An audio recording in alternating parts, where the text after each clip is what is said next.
the triumph of his entry, the triumph of Holy Week, centers on the judgment of God.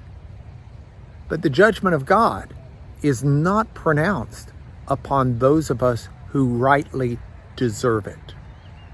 The judgment of God is pronounced upon one that has no reason to be judged at all. It's Jesus himself. I really want to try and see in the life and in the death and in the resurrection of Jesus illuminating light for me.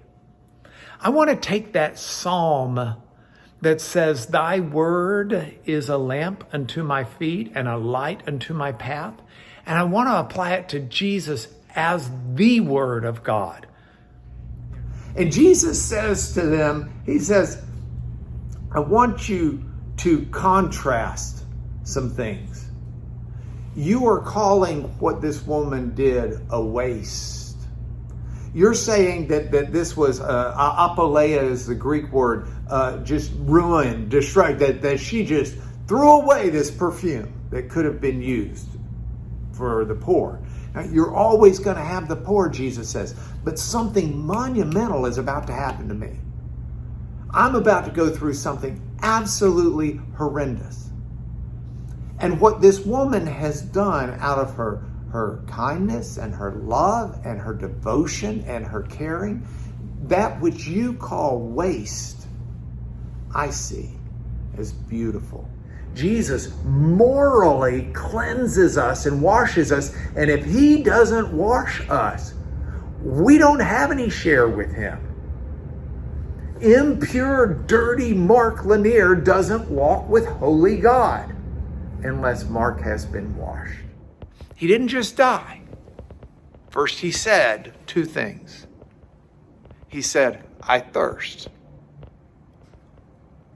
Now that had to be a whisper. Christ did not have his thirst, his throat's dry. He's got the limitations of that human body there. So he says, I thirst, and there is some sour wine, some vinegar there, and someone takes some hyssop and puts a sponge at the end and holds it up to Jesus so he can wet his lips and his throat. Because I think that Jesus, while he needed liquid and could whisper for liquid, he needed that liquid to be able to shout. Because that's what he did after he was able to wet his lips and his throat and get something in there.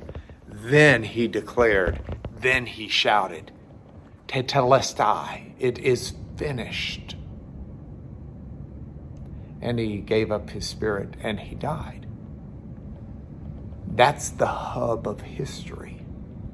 It was finished for everything that had happened before and everything that would come after. He knew it was finished. He shouted the shout, not of someone who had been defeated, but that's a victor's cry. It's over. Sin has been paid for. The price has been finished. Redemption is humanity's gift from God. God's love has been expressed in a way that only God could express it.